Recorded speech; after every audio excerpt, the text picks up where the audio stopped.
Mbokuri je kwambara neza nibisanzwe kuri Radio Star. Hano rero tukaba turi kumwe n'abandi bantu bitabiriye Deshaye Party. Murabibona rero ko ndaberewe rwose kandi nawe byakubera. Umushanana atari umwambaro w'abantu bakuru nkuko cyera twabitekerezaga. Kugira ngo wumve ko wambaye neza nuko ubanza kwiyumva wowe ubwawe.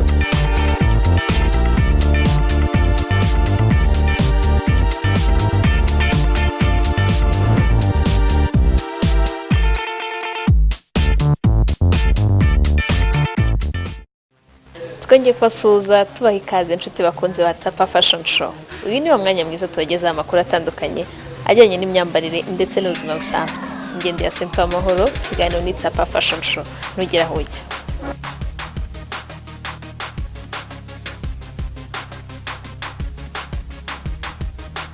Niba rero ubwa mbere ubonye iki kiganiro nakuga ko ikiganiro gicaho buri ku cyumweru isama n'igice z'umugoroba hano kuri TV1 akaba ari ikiganiro rero wakurikira ukigiramo byinshi byatuma usa neza mu buzima bwawe bwa buri munsi. Wanakurikira kandi ibiganiro byatambutse bya Tsapa Fashion Show ku mbuga nkoranyambaga zacu arizo Tsapa Fashion AW kuri Instagram ndetse na Facebook. Ukaba ndetse wanakurikira ibiganiro byatambutse kuri YouTube channel yacu ariyo Tsapa Fashion Show, ugakora subscribe ukareba ibiganiro byose nta nkomyi. Tangiye ikiganiro cyacu rero n'agace mumenyereye ariko ka Fashion and Lifestyle News. Muri Fashion and Lifestyle News uyu munsi rero kaduhere ku nkuru y'igihembo cyenda gutangwa ku nshuro ya mbere aricyo cyiswe Women's Choice Award. Ikiro kikaba kizatangirwa mu gihugu cya Ghana. Iki gihembo rero kikaba cyarashyizweho kugira ngo hashimirwe abantu batandukanye bagenda bagira uruhare mu iterambere ry'umugore cyangwa se bakundwa n'abagore hano muri Afrika. Mu bateganijwe rero bazahabwa iki gihembo harimo n'abanyarwanda, ngaho hakaba harimo Tony Georgette n'umunyarwandakazi w'umumodo, hakaba ndetse harimo n'uhanga imideri ni Tanga Olivier uzwi ku izina rya Tanga, akaba ndetse harimo na Louise Mushikiwabo, akaba rero ari umuyobozi w'umuryango w'ibihugu bikoresha ururimi rw'igifaransa. Yindi nkuru tubafitiye uyu munsi nuko umunyarwanda J Rwanda akaba ari umurika imideri aherutse kumurika imideri mu gitaramo cya Los Angeles Fashion Week. Iki gitaramo kikaba cyarabaye kuva ku itariki ya 22 Werurwe kugera ku itariki ya 25 Werurwe. Uyu munyamideri rero J Rwanda w'umunyarwanda akaba yaregukanye ibihembo bigiye bitandukanye haba hano mu Rwanda ndetse no ku mugabane wa Afrika. Akaba rero yarambutse umugabane ubu ngubu akaba asigaye yerekana imideri mu bihugu bitandukanye byo hanze ya Afrika. Rero ni intambwe ikomeye abanyarwanda bari gutera mu bijyanye na fashion, ari ibitaramo bitabira, ari abanyamideri, ari abahanga imideri ndetse n'abandi bafite aho bahuriye n'imideri. Reka rero dukomeze n'agace gakurikiyeho ariko Fashion Academy. Mbere yuko dukomeza na Fashion Academy uyu munsi rero reka dufanze dushimire Cafe Camellia iba yatwakiriye, iba yaduhaye hano heza cyane ho gukorera ikiganiro cyacu. Cafe Camellia rero iherereye mu mujyi wa Kigali mu nyubako ya Makuza Pension Plaza, akaba rero ari ahantu heza wasohokera wowe ubwawe, wasohokana abukunda umuryango, inshuti n'abavandimwe, mugahabwa amafunguro meza, ibyo kurya n'ibyo kunywa ndetse mukagira n'ibihe byiza. Uko rero mwagiye mubisaba mu butumwa bwanyu, tunabashimire ko ubutumwa bwanyu turabubona kandi tukanabwishimira, tukanagerageza uko dushoboye tukabashakira ibyo mwadusabye. Uyu munsi rero muri Fashion Academy uyu munsi tugiye kureba amasakoshi ndetse nuko wagenda uyajyanisha n'ibyo wambaye bitewe n'ayariyo, bitewe ndetse naho ugiye cyangwa n'ibyo urimo. Reka duherere ku isakoshi y'ibara ry'umukara. Iyi ni isakoshi iringaniye y'ibara ry'umukara. Ibara ry'umukara rero akenshi ni ibara rijyana n'ibintu byinshi tuba twambaye cyangwa se n'ahantu henshi tuba tugiye.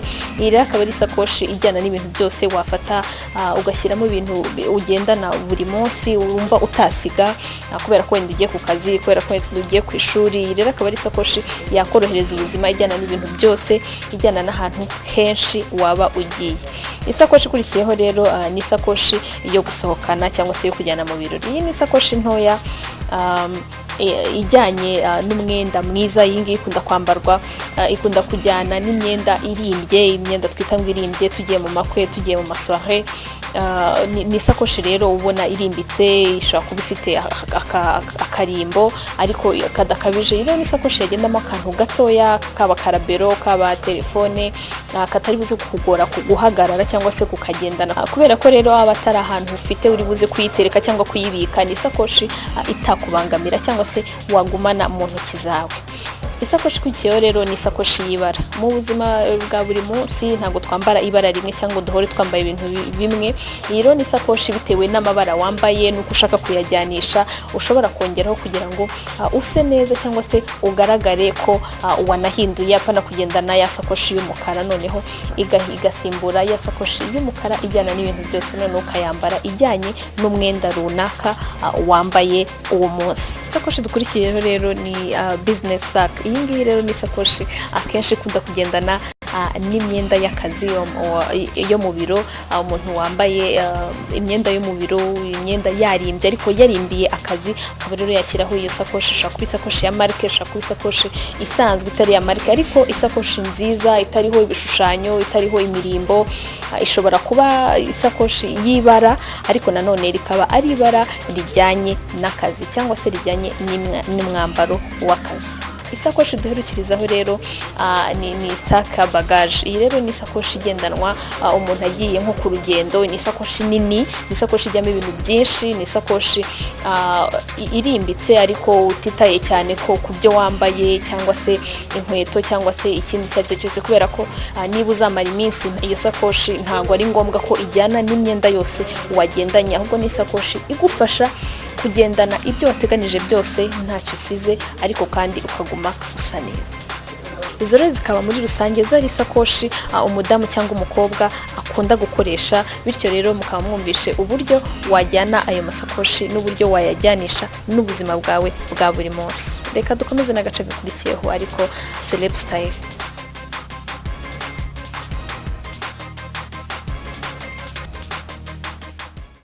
Mbere ko dukomeza na Celeb Style rero tukaba twabateganirije agace kitwa urubuga rw'abamurika imideli mu Rwanda. Uyu munsi rero tukaba twatangiranye n'itsinda ryitwa YG Models, aribo Young Generation Models. Anga rero turi akaba ari kuri Stade Amahoro aho tugiye kureba imyitozo yabo ndetse bakagira n'ibyo basangiza abanyarwanda.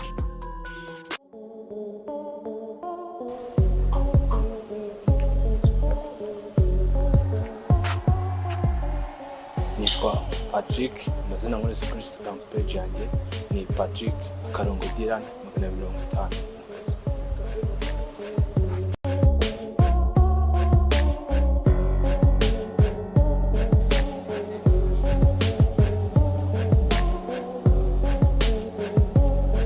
Amazina yanjye nitwa Kayitare, Instagram page yanjye nitwa K1.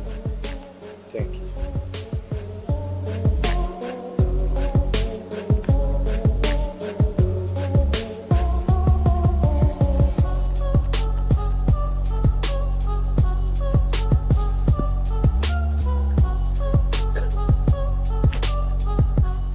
Nitwa David, amazina nkoresha Instagram Bonigaba David.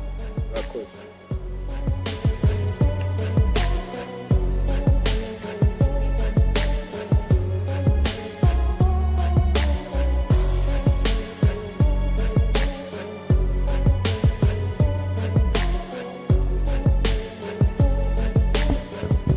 Nitwa Irene Chantal, amazina nkoresha kuri Instagram ni Ubushaka bwa Mutambara.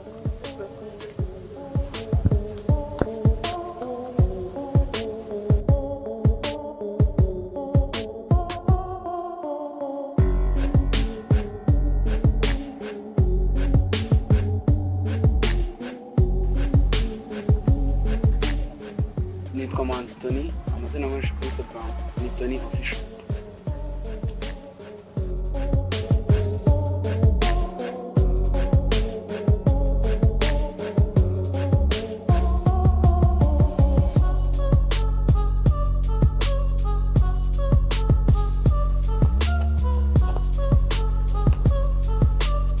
Nitwa Kayirebwa Shiba, Instagram page yanjye ni itshiba.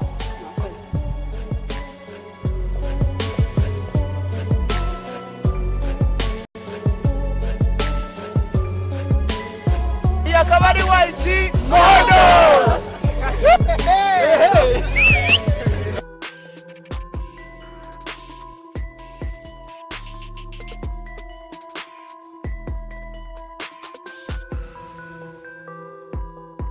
tugiye gutangirana rero n'umutoza w'aba bana twasanze aha ngaha atangire yatwibwira hanyuma dukomeze ikiganiro cyacu. Banyita Ahishakiye Pacifique, nkaba ntoza Young Generation Models Fashion Agency. Ese byagufasha igihe kingana iki kugira ngo wabaye umumodo hanyuma urakura bigenda bite kugira ngo uze kuba umutoza? Byansabye igihe kinini, twatangiye 2010, njye natangiye 2010, Young Generation tuza guhura muri 2014, tumaze imyaka 5 dukora. Nyifasha gutyo natangiye ndi umumodo bisanzwe dukorera mu bigo, byari byiza ariko aho tugeze naho turashimira nta kibazo. Hanyuma se tubasanze hano ni ibiki mukora aha ngaha? Ubundi iyo tugeze hano nka saa 9 turabanza tukareba videos zitandukanye za fashion, tubikora isaha imwe, hanyuma tugakurikiraho sports nazo tuzikora isaha imwe, hanyuma tugakurikizaho catwalk, then tugasoza nyuma. Bidufasha ibintu byinshi kuko biturinda kujya mu bindi bintu. Iyo turi hano biturinda aho kugira ngo umwana ajye mu bindi bintu bitamuhesheje agaciro. Oye turi hano turafashanya, tuba twibumbiye hamwe nk'urubyiruko tugafashanya, biturinda mbese kuba twajya mu biyobyabwenge, biturinda kuba twajya mu bintu byinshi bitandukanye bidashobora kuba byatugirira akamaro. None akamaro biba bidufitiye muri rusange. Hari fashion shows zikunda gutegurwa mu Rwanda, akenshi bakunze kuza hano baje kureba ese nabahe banyamideli bishize hamwe dushobora gukorana tukabakoresha muri show zacu. Ese ubona kumurika imideli cyangwa abamurika imideli bafite ihe shusho muri fashion industry hano mu Rwanda? Dufite ishusho nziza. Ubwa mbere wenda ntago babyumvaga neza, ariko ubu ngubu dufite ishusho nziza kuko ubu umubyeyi usigaye mubwira ati umwana akeneye kuba umufashioniste, akabyumva. Umwana wanjye yashaka umufashioniste akabyumva, akagira umwana we tukamutraininga nta kibazo. Amazina yanjye yitwa Tuyishime Emmanuel, so akaba ari njye watangije itsinda rya Young Generation Models mu Rwanda, rikaba rimaze imyaka ubu ngubu igiye kuba 4 n'igice. Ubonye igihe mwatangiriye kugeza ubu ngubu ubona mumaze kugera hehe, mumaze kungana gute, se mwariyongereye bimeze gute? So no kuvuga twatangiye nko mu model 15, aba no kuvuga ngo ubu ngubu tugeze nko ku model 30. Ikindi wenda mu bintu tumaje kugiraho kuva twatangiye as YGM Fashion Agency, hari irushanwa rya CCA, so nitwe twabashe kuba twabyegukana muri first edition yayo. So no kuvuga ngo hari n'abandi twagiye dukorana amadivert amwe namwe twakoze, so no kuvuga ngo kandi nanone turacyakomeza gukora kugira ngo tube twazamuka. Ese mu rubyiruko ruri mu kigero kingana gute, imyaka muri hagati y'imyaka ingahe n'ingahe? Ya no kuvuga ngo imyaka yo tugendewe, no kuvuga ngo imyaka no kuva ku 18 kugera ku 35. So kuvuga ngo ariko nanone iyaje afite munsi y'imyaka 18 afite nanone talent, so ntago wamubuza. Ngira ngo mwabyone rero kuri urubyiruko rufite ejo hazaza heza. Reka rero twibutse abantu bajye batwandikira batubaza aho bakorera, aho bakwigira umwuga wo kumurika imideli. Ngira ngo rero uru ni urubuga rwiza muzajya mumenyeraho amakuru. Ngira ngo amwe mwanayabonye mwabegera, hanyuma bakabafasha. Mwabonye ko ari abana bakiri bato, abana bafite gahunda nziza mu buzima bwabo, ari mu buzima busanzwe ubw'ishuri ndetse no muri uyu mwuga wo kumurika imideli. Reka rero kandi tubabwire ko aka kanya kazahoraho mu biganiro byacu, tukaba tuzajya tubagerera ku bamurika imideli batandukanye mu gihugu, hano muri Kigali ndetse no hanze ya Kigali. Muri Celebstar uyu munsi rero icyamamare tugiye kuvugaho nta kindi n'umuhanzi uherutse kutugenderera hano mu Rwanda. Uwo ni umuhanzi ukomoka mu gihugu cya Nigeria ariwe Burna Boy. Reka rero tubereke mukurikira ibyo twabateguriye bijyanye n'ubuzima bwe ndetse n'imyambarire ye. Iyo uvuze Burna Boy ntibigutangaza kuba benshi mu rubyiruko bahita bamumenya, kuko muri iyi myaka 2 ishize Burna Boy ni umwe mu bihangange bya muzika hano muri Afurika. Uyu munsi muri Super Fashion Show tugiye kurebera hamwe ibintu ukeneye kumenya kuri Burna Boy, ku buzima bwe ndetse no mu myambarire ye. Amazina ye nyakuri yitwa Damini Oguru, akaba yaravutse mu mwaka w'1991. Kubaze kubara neza akaba afite imyaka 27. Umusore yavukiye muri Nigeria ahitwa Port Harcourt muri leta ya Rivers muri Nigeria. mu bwana bwe akunze kujya cyane mu gihugu cy'Ubwongereza ku buryo utatinya kuvuga ko ariho yakuriye.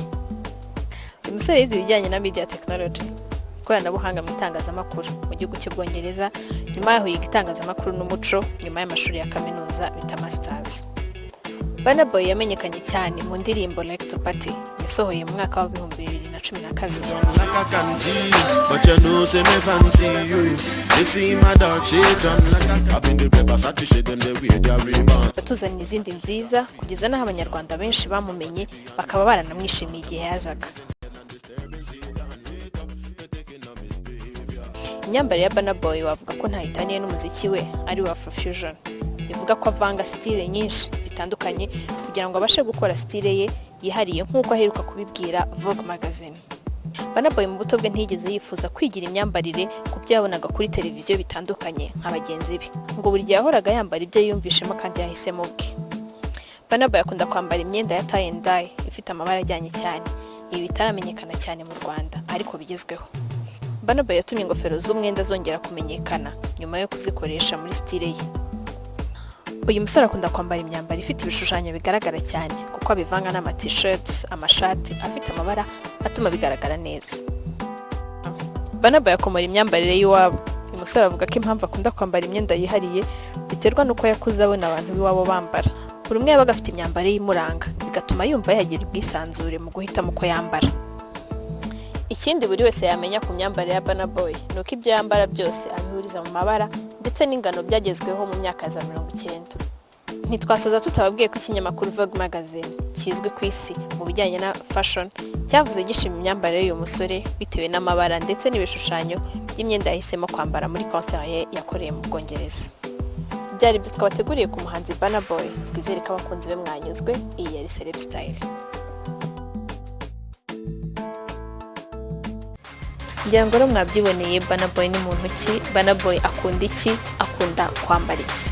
Binaro dusoreje ikiganiro cyacu cy'uyu munsi, reka dushimire mwe mwese mwabanye natwe, tunabashimira abantu bakomeza kuduha ubutumwa, abantu bakomeza kudusigira commentaire, turazibona, turazishimira kandi n'ibiganiro byacu bikurikiraho tugerageza kureba ibyo mwatwandikiye akaba ari byo duheraho. Reka twongeye dushimire cyane Cafe Camellia iba yaduhaye ahantu heza ho gukorera ikiganiro nk'uko mubibona, tunababwira kandi ko ari ahantu heza niba utarahagera nakurarika kuhagera ukahafatira amafunguro wowe n'abawe mukahishimira ndetse n'abahabonye murabizi mwahabwira n'abandi. Ni karibu cyane rero.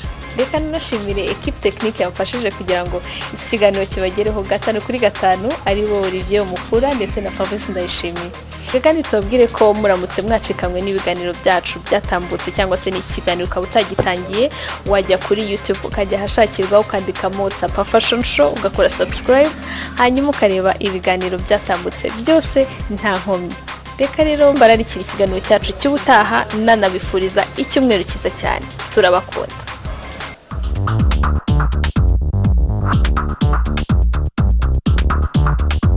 Mbokuri je kwambara neza nibisanzwe kuri Radio Star.